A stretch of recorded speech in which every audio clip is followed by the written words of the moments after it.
The night was raw with rain, the alleys of Dry Creek slick with mud and horse dung, lanterns flickering against the storm that seemed to gnaw at the crooked buildings. Inside the brothel, the air was thick with sweat, cheap perfume, and despair. Shouts rose from card tables, laughter too sharp, masking the misery behind the walls. Upstairs, in a cramped chamber with peeling wallpaper and a bed that had seen too much use, a woman lay trembling, her skin waxy pale, her body racked with exhaustion. Her hair clung to her forehead in damp strands, her lips cracked and bloodless. The midwife had left barely an hour ago, muttering about how no woman should be worked to her death this way. But the brothel owner, a man named Sims with a gut like a barrel and eyes like polished coal, hadn't listened. To him, every girl was a coin purse, every cry a sound to be drowned out. He hadn't even glanced at the small bundle pressed against the woman's chest, swaddled in ragged linen, the infant who mewed faintly, its breaths thin but alive. The mother clutched the child tighter, tears streaming silently down her cheeks. She had begged Sims for a single day, a single moment of rest to hold what little of life had been given to her. But the man was already at the door, waving to a customer waiting below. 2 hours, maybe 3, Sims said gruffly, counting the coins. She'll do. The woman's voice cracked like shattered glass. No, please, I just gave birth. But her protest was drowned in the clatter of coins against his palm. He had already sold her body, hours after labor, as if she were nothing more than a mule brought back too soon to the field. She turned her head to the wall, whispering a prayer between gasps of pain, rocking her baby even as Sims, men dragged her up by the arms. Downstairs, amid the haze of whiskey and the rustle of poker cards, a man sat apart. His name was Elias Ward, a widower known by few words and fewer friends. His wife had died the winter before, fever claiming her in the quiet of their cabin, leaving him with acres of land that felt empty no matter how wide the horizon stretched. He had come to town only for supplies, but whiskey had drawn him here, and now, through the blur of smoke, he saw the pale figure being shoved forward. Her face was gaunt, eyes wild with terror, hair tangled like weeds pulled from a river. The bundle clutched to her breast gave him pause, the unmistakable outline of a newborn. And then he heard her words, torn from her throat, fragile as a dying ember.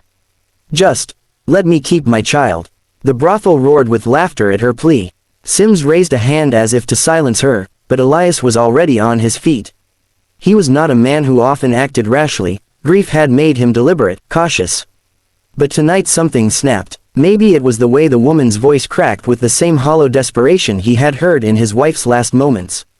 Maybe it was the way the child whimpered, a sound too small for such a cruel world. I'll pay double, Elias said, his voice cutting across the room like a blade. The laughter quieted. Sims blinked, then grinned, smelling profit. Double, you say, for her. Elias strode forward, slamming silver onto the counter. The coins rang out, final and sharp. She comes with me, now. The woman staggered, confused, clutching her child tighter. Sims, men shifted, but the weight of Elias, glare and the glint of steel at his belt made them hesitate. Money was one thing, a determined man with nothing left to lose was another. Sims scooped up the coins, counting quickly, his greedy fingers dancing. Fair enough, she's yours, but don't come crying when she drops dead on you. The words struck Elias like a curse. He turned to the woman, extending his hand. She stared at him, trembling, unsure if this was another cruelty wrapped in false kindness. But when she met his eyes, something steadied in her. There was grief there, yes, grief as deep as her own, but also a strange flicker of resolve. Slowly, hesitantly, she placed her hand in his. Elias pulled off his coat and wrapped it around her, shielding the tiny bundle against the storm outside. The room muttered behind them, men cursing lost wagers and easy pleasures denied. Sims chuckled to himself, stuffing silver into his vest. But Elias did not look back. He led the woman into the rain, the night swallowing them as the brothel's lights dimmed into a blur. The wind howled, tugging at his hat, but he only tightened his grip on her arm.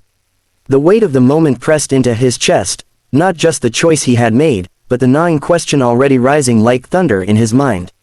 Had he saved her, or simply bought himself a tragedy he could never escape?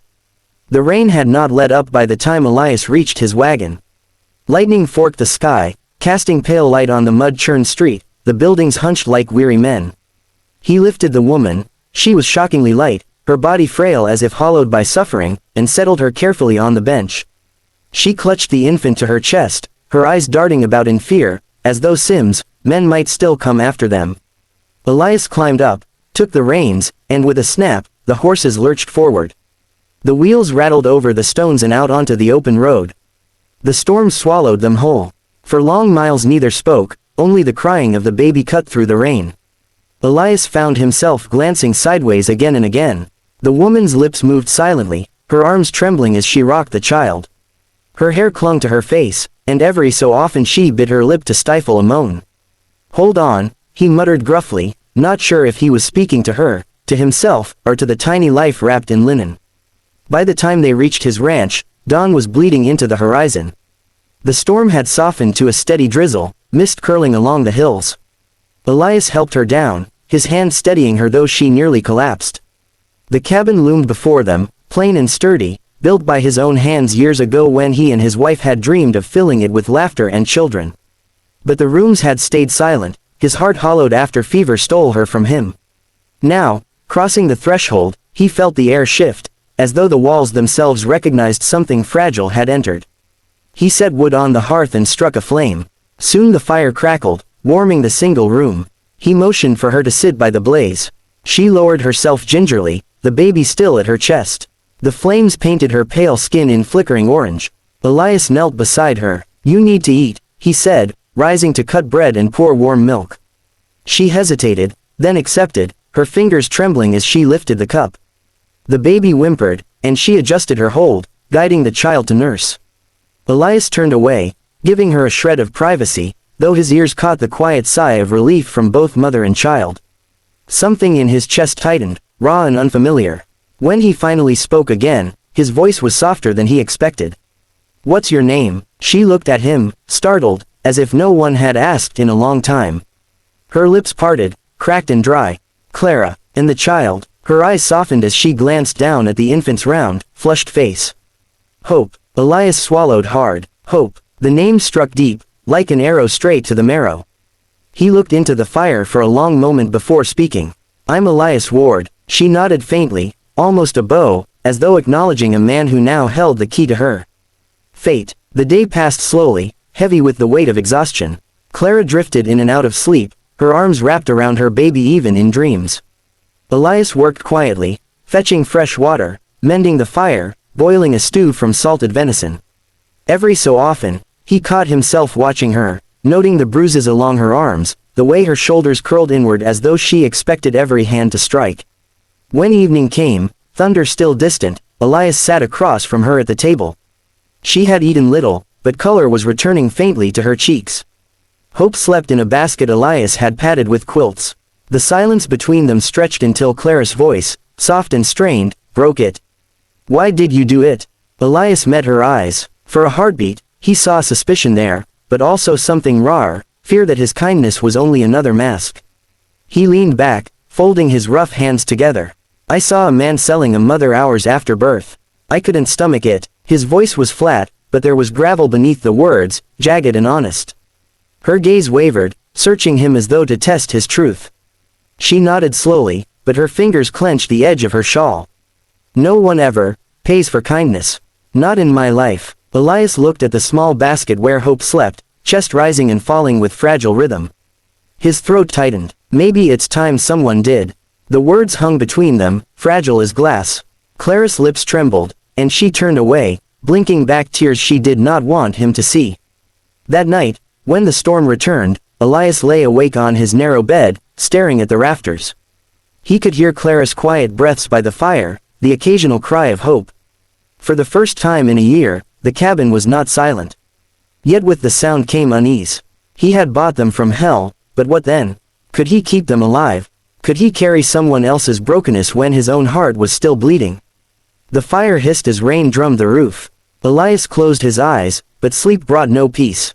Instead, he saw his wife's face fading into shadow, and Clara's, drawn, haunted, yet lit faintly by the fire as she whispered to her child, "We're safe, my hope." For now. Elias turned on his side, fists clenched. He had paid double to save them. But deep down, he feared the cost was only beginning. The rain had stopped by the next morning, leaving the hills cloaked in mist, the earth soft and damp beneath Elias's boots.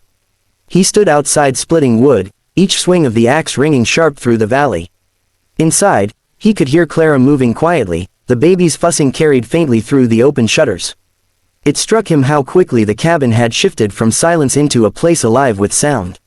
For a moment, he almost felt the echo of a life he had once hoped for with his wife, until the ache of memory cut him, and he set his jaw harder against the thought.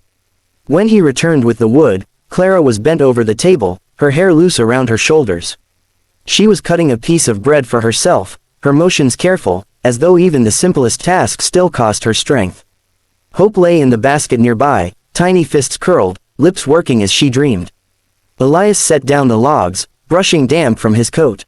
Clara glanced at him briefly, then looked away, as though uncertain if she was allowed to meet his eyes. "You don't need to keep the fire so strong," Elias said. The weather's turned. Clara shook her head faintly, pulling her shawl tighter around her. I get cold easily. I don't mean to waste wood." "You aren't wasting it," he replied firmly. "That fire's meant to keep this house alive. Same as food." Her shoulders eased slightly, though her eyes still carried that wary shine, like a doe ready to bolt. He knew it would take time for her to believe his words weren't just another man's trap. By midday, he hitched his horse. "I need to ride into town," he said. Clara tensed immediately, her hand clenching on the back of the chair. He saw it and softened his tone. "For supplies, flour, medicine if I can find it. You'll be safe here." Her lips parted as though to argue, but no sound came. Instead, she gave a small nod, clutching Hope close as he mounted the wagon.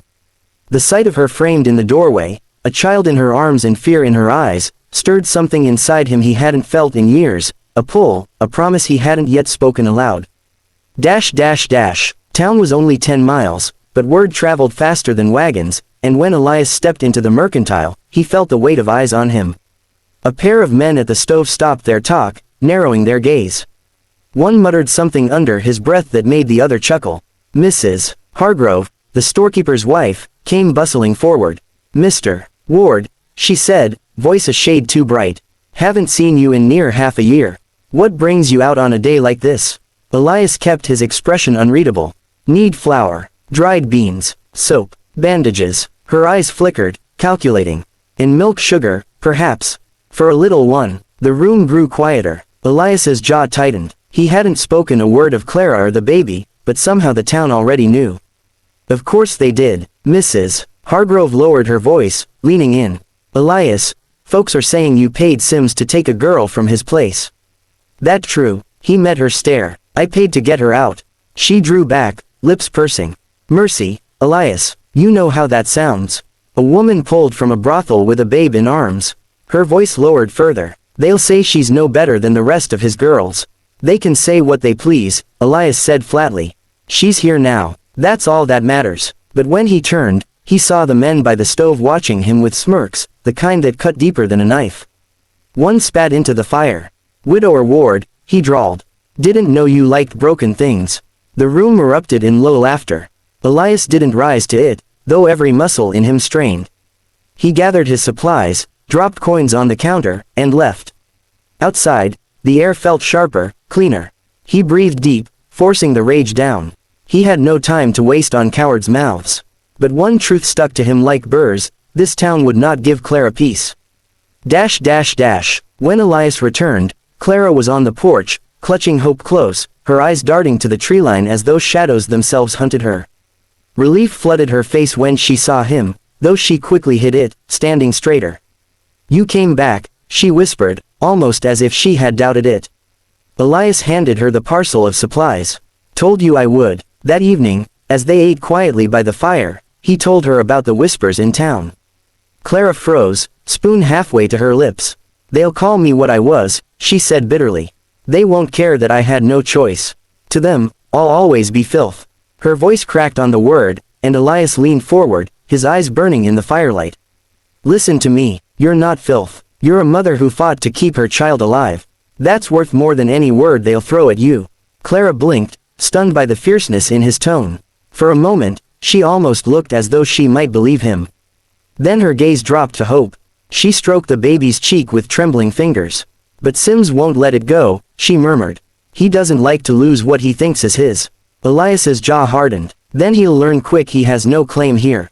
Dash dash dash. That night, when Clara thought him asleep, Elias sat awake by the dying fire. He could hear her soft humming. To Hope, the melody broken, unsteady, yet filled with more courage than she realized.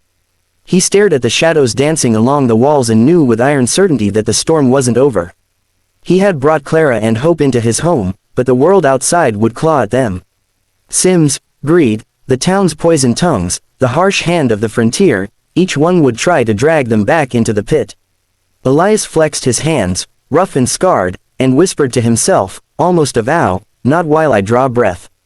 For the first time since his wife's death, he felt purpose burning in his chest. He had lost once. He would not lose again.